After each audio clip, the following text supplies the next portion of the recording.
Olá, tudo bem? Eu sou Roberto Rosa, seu professor de perfilagem de poços, aqui nesse canal no YouTube. Essa é a nossa 24ª aula. E hoje nós vamos comentar sobre porosidade versus perfil de porosidade. Porosidade mede a capacidade de armazenamento de fluidos e a relação entre o volume de vazio de uma rocha e o volume total da mesma, como mostra aqui essa fórmula. E aqui nós temos uma foto em lâmina delgada de um arenito, mostrando aqui a porosidade. O que é a porosidade é o que está em azul. A porosidade que os perfis medem, em geral, medem a porosidade total, absoluta. Não é a porosidade efetiva. O que seria a porosidade efetiva? Aquela cujos poros estão conectados, ou seja, o que vai dar a nossa permeabilidade. Muitas vezes um reservatório é poroso, mas não é permeável. Perfeito? Bom, por que a porosidade é muito importante durante a perfilagem? A porosidade, a gente utiliza esse símbolo aqui, φ, significa porosidade, é um parâmetro obtido nos perfis sônico, densidade ou neutrônico, para calcular a saturação de água, ou seja, os nossos poros estão preenchidos por fluidos, que pode ser água ou hidrocarboneto. E muitas vezes eu tenho nossos poros com diferentes tipos de fluido.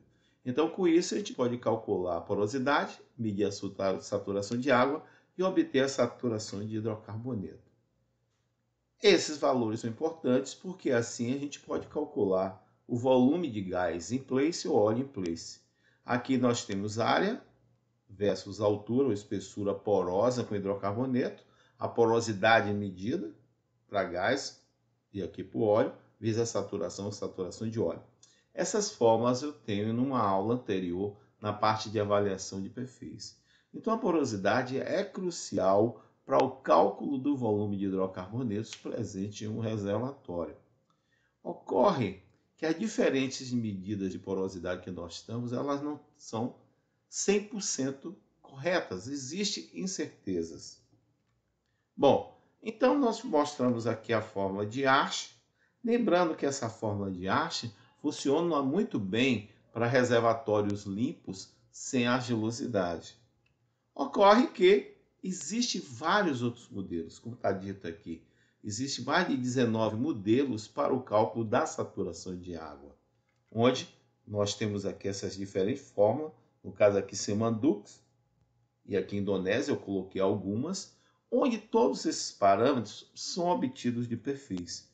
A única variação que tem aqui nessas formas, essa é a ASH, que é a mais simples.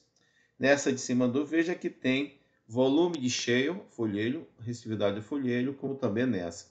Quando o nosso reservatório tem alguma gelosidade, essa gelosidade vai interferir no cálculo da nossa porosidade e, por sua vez, no cálculo do volume da saturação de água e no volume de hidrocarbonetos. Então, quem trabalha com petrofísica sempre está tentando tirar essa gelosidade da porosidade e da saturação para ter um volume de hidrocarboneto mais preciso possível.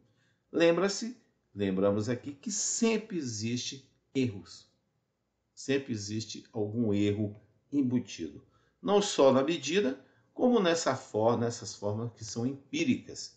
É claro que essas formas, diferentes modelos aqui apresentados, eles serão utilizados em diferentes tipos de reservatório. Perfeito? Bom, quais são os métodos de obtenção da porosidade? Nós temos a medida da porosidade em laboratório, ou seja, em laboratório é interessante que a gente tenha amostra de rocha, seja de testemunho ou de afloramento. A gente gera um plug, leva ao laboratório e mede a porosidade. Perfeito? Outro ponto seria medidas indiretas, que a gente obtém através dos perfis. Tem diferentes perfis, que é o que nós vamos comentar aqui nessa aula, e teste de formação. Lembrando que muitas vezes a gente interpreta um reservatório como poroso, acreditamos que aquele reservatório é permeável. Quem vai confirmar realmente a permeabilidade e a vazão daquele determinado reservatório é o teste de formação. Bom, dentro das ferramentas, eu vou comentar sobre as ferramentas de porosidade. Aqui vai ser muito breve, nós já temos aulas anteriores aqui no nosso canal sobre perfil sônico, sobre perfil de densidade, sobre o perfil de neutrônico e perfil de ressonância. Bom, perfil sônico. A ferramenta emite uma onda sonora que viaja pela formação, é detectada por transmissores. O que é que ela vai medir? O tempo decorrido entre a emissão da onda e a detecção desse primeiro sinal.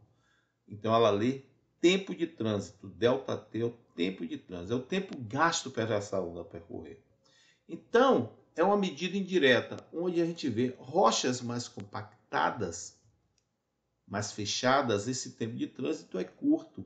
Rochas mais porosas, o tempo de trânsito é maior. Então, é uma medida indireta, a gente associa esse tempo à velocidade ou vagarosidade para dizer se uma rocha é mais porosa ou menos porosa. Aí existem erros embutidos que muitos petrofísicos usam alguns gráficos e ábacos para corrigir essas porosidades. Perfil de densidade. A ferramenta de densidade é a melhor ferramenta para a obtenção da porosidade da rocha. Então, essa ferramenta lê a intensidade dos raios gama dissipados e relaciona com a densidade da formação. A gente vai ler a densidade da formação. Formação mais densa, maior número de colisões, maior a intensidade de raios gama dissipado e vice-versa. É o chamado efeito Compton. Então, a gente lê a densidade da rocha. Quanto mais densa a rocha, menos porosa. Quanto menos densa, mais porosa. São leituras indiretas e essas porosidades medidas são porosidades totais, não são efetivas. Perfil de nêutron. A ferramenta de nêutron é a ferramenta radioativa. A ferramenta de nêutron emite nêutrons de alta energia que vão se chocar com os átomos de hidrogênio. E é nesse choque com o átomo de hidrogênio que o nêutron perde muita energia, por conta de terem o mesmo número de massa atômica. Então, o perfil neutrônico vai ler índice de hidrogênio. E onde é que nós temos hidrogênio numa rocha reservatória? Nos fluidos que estão no poro dessa rocha, seja água ou hidrocarboneto. Mas também, quando minha rocha é argilosa, como também no perfil sônico, não é? Essa argila afeta essas medidas lidas pelos perfis. Então, dessa forma, a velocidade da perda de energia é proporcional à concentração de hidrogênio na formação. Bom, quando eu falo de perfil neutrônico, na aula sobre essa ferramenta, eu lembro que os nossos argilominerais presentes nos nossos reservatórios, né, nos arenitos, os argilominerais possuem água, e essa água também é computada pelos perfis neutrônicos. Bom, e nós temos os perfis de ressonância nuclear magnética. A ferramenta de ressonância, ela vai medir o tempo de relaxamento. O que é que seria o tempo de relaxamento? Bom, quem tiver mais interesse sobre perfil de ressonância nuclear magnética, veja na aula anterior que eu comento só sobre essa ferramenta. Mas aqui de uma forma bem breve. Nós, quando corremos um perfil de ressonância nuclear magnética num poço, nós magnetizamos os spins que estão no núcleo dos átomos de hidrogênio. A gente magnetiza, esses spins que estão aleatoriamente girando nos poros serão magnetizados. Ao tirar essa magnetização, esses spins voltam ao seu estado original, normal. Esse tempo para voltar ao estado original a gente chama de tempo de relaxamento. Então vamos lembrar o seguinte, aqui nós temos dois tipos de poro, o poro pequeno e o poro grande, e aqui é um tempo de relaxamento. O que é que significa? Por que esse tempo aqui é menor do que esse? Porque os spins, ao serem orientados nos poros da rocha, eles voltam ao seu estado original, mais rápido ou menos, a depender do tamanho de poros. Quanto maior os poros, mais tempo ele leva para voltar ao seu estado normal. Quanto menor, mais rapidamente volta. Como essa é uma ferramenta que está lendo índice a polarização dos spins nos fluidos, os argilominerais também possuem água. Logo, eles também serão magnetizados. Esse fluido também será. A ferramenta de ressonância nuclear magnética, ela define porosidade independente da litologia. Ela consegue dizer tamanho de poros, porque o tempo de relaxamento e como esses spins voltam ao seu estado original, a gente chama ecos. Os ecos, vamos dizer, são tamanho de poros. Eu posso ter uma rocha com diferentes tamanhos de poros. Então, esse relaxamento será diferenciado para cada tamanho de poro. Então, a gente consegue dizer a distribuição do tamanho de poros através do perfil de ressonância nuclear magnética. A gente também tem como ver volume de água irredutível. Opa, eu identifico que no reservatório eu tenho água irredutível, porque eu sei que aquela rocha, aquele fluido, não vai estar livre. A ferramenta de ressonância nuclear magnética tem um paradigma. Ela acredita que poros, a partir de um determinado tempo de relaxamento, em milissegundos, a partir de um determinado tempo, no caso, por exemplo, paranininitos, 33 milissegundos, as rochas são porosas. Menor que 33 não serão porosas. Sabemos que não significa que poros médios ou maiores, necessariamente, a rocha seja permeável. Eu posso ter poros grandes, mas os poros não estarem conectados.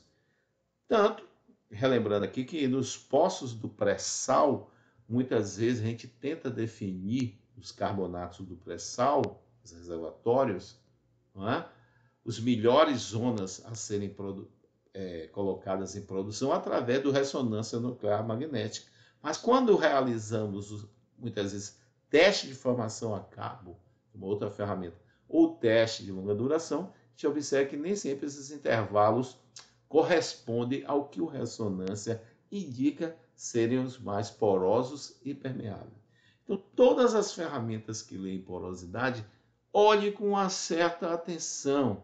Existe sempre um erro embutido. Essa é a ideia, a mensagem que eu quero transmitir aqui nessa aula. Bom, as ferramentas de ressonância também medem o índice de permeabilidade. Bom, nessa figura aqui nós temos um registro aqui, vai ser bem breve, isso aqui a gente viu na parte de ressonância nuclear magnética. Aqui são os ecos, o tempo entre ecos, aqui é a exponencial mostrando o tempo de relaxamento. À medida que vai caminhando para a direita, a gente tem poros menores. Por um processo de inversão, a gente obtém esse morro, essa curva, onde aqui nós temos o tempo de relaxamento em milissegundos. Quando a gente tem essa forma dessa figura que lembra o Pão de Açúcar nessa posição, a gente acredita que o reservatório aqui é permeável. Poroso e permeável. Beleza? Como mostra nessa figura aqui, é um exemplo prático de um poço do pré-sal, onde eu tenho aqui raios gama, resistividades com altos valores, reservatório com hidrocarboneto, aqui com baixa resistividade. Aqui nós temos a curva de densidade neutrão vermelho e azul, que nesse caso aqui a gente não consegue perceber muito bem os intervalos porosos permeáveis usando densidade neutrão, que são ferramentas de porosidade, como eu mostrei aqui, que em arenitos funcionam muito bem. Aqui nos carbonatos do pré-sal, elas não dão uma boa resposta. Então, a gente necessita do perfil de ressonância nuclear magnética. Aqui nessa figura, nós temos aqui o em azul, que significa fluido livre. Então, observe que nesse intervalo de cima do topo, aqui são carbonatos, pré-sal, aqui nós temos fluido livre. E aqui na parte de baixo, não. É isso que significa água irredutível. Então, aqui não tem fluido livre. E observe a posição aqui do Pão de Açúcar, vamos dizer assim, onde é que ele se encontra. Na parte superior do reservatório está à direita, ou seja, acima de 33 milissegundos. No caso aqui são carbonatos, seria 82. Então aqui tudo é poroso e permeável. E a parte de baixo mostra que não tem permeabilidade.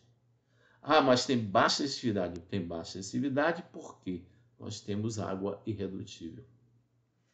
Observe que a forma desses morrinhos aqui tem diferentes formas. Isso tem a ver com outros parâmetros que afetam o tempo de relaxamento, como a difusividade dos fluidos. Às vezes eu posso ter um óleo mais pesado, um óleo mais leve. Isso também vai interferir nessa forma. Bom, mas isso aí seria uma discussão para o perfil de ressonância nuclear magnética. Nessa pequena aula curtíssima, eu quis dar uma mensagem. Os perfis de porosidade possuem suas limitações. Claro que é o que nós temos disponível aí na indústria e nós vamos utilizá-lo. Lembrando que muitas vezes, quando a gente faz aqueles cálculos de recheio, seja usando densidade de neutrão, raios gama ou próprio ressonância, o que a gente obtém são números, e esses números a gente quer fazer, tipo assim, utilizar esses números obtidos para retirar o efeito da gelosidade. Tudo isso é empírico, e os dados medidos para calcular esses volumes são obtidos dos perfis. Lembre que existe sempre algumas incertezas, e essas incertezas vão estar sempre presentes. Perfeito? A melhor forma de avaliação é você trabalhar com diferentes ferramentas para ver as respostas das ferramentas dos diferentes tipos de rocha, como também, se possível, ideal, ter testemunhos e amostras laterais desses reservatórios para poder termos essa rocha, a composição da rocha e o que tem nela, para a gente fazer essa analogia com os nossos perfis. E depois o intervalo será testado, confirmando o que a gente interpreta, se está correto ou não. Bom, espero que tenham gostado dessa aula, foi muito rápida. Quem não é inscrito ainda, se inscreva no meu canal, Perfilagem de Poços por Roberto Rosa. Siga a gente aqui no Instagram e aqui é meu e-mail. Lembro a vocês que em março desse ano teremos a primeira turma de perfilagem de poço, um curso de extensão, que será em março. Então, é a 7ª turma de perfilagem de poços e a primeira desse ano. Nós já estamos na 7ª versão, temos tido uma boa resposta, temos tido os alunos de diferentes universidades do Brasil, de norte a sul. Caso você tenha interesse, entre em contato comigo por esse e-mail. As vagas são limitadas. Um abraço e até a próxima aula.